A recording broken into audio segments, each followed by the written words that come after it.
Usilitia hizi mapigizo. Unasema kama ni unasema kama liko na niwao. Inanivuruga lakini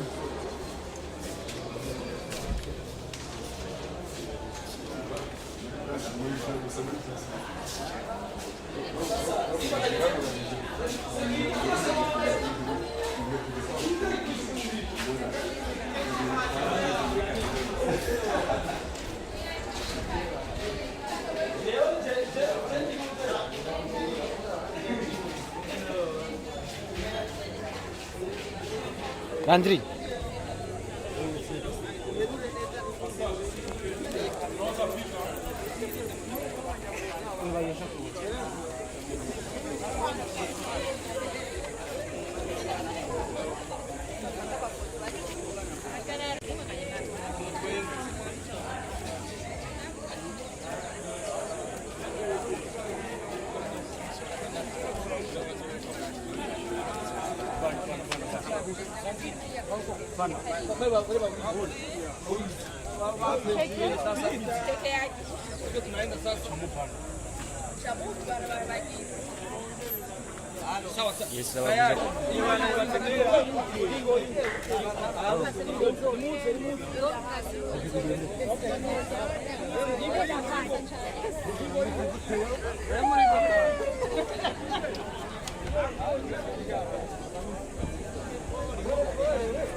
Mwaje kudutera iteka ku munsi udasanzwe aho twaje kwakira VESTINE na DORCAS kuva mu gihugu cy'u Rwanda bari kumwe n'umumenyesha makuru yaburiye akabunywa umwe bamenyesha makuru bakunzwe cyane mu gihugu cy'u Rwanda Irene benshi muramuzi akaba ari nawe wasanzwe ari manager wabo bakaba basanzwe bafite igiteramo itariki 23 azaba ku munsi wa gatandatu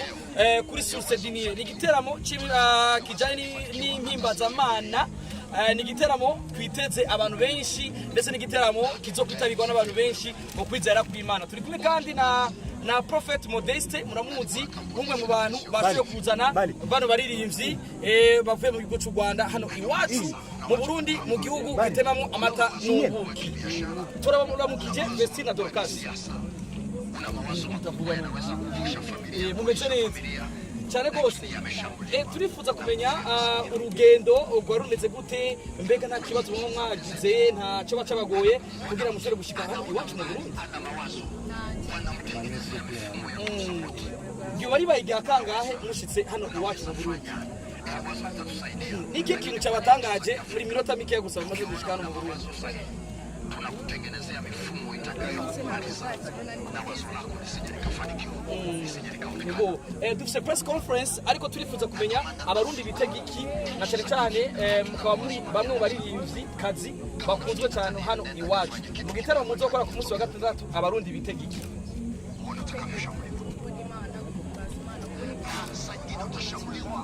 ndetse no kubona imbaraga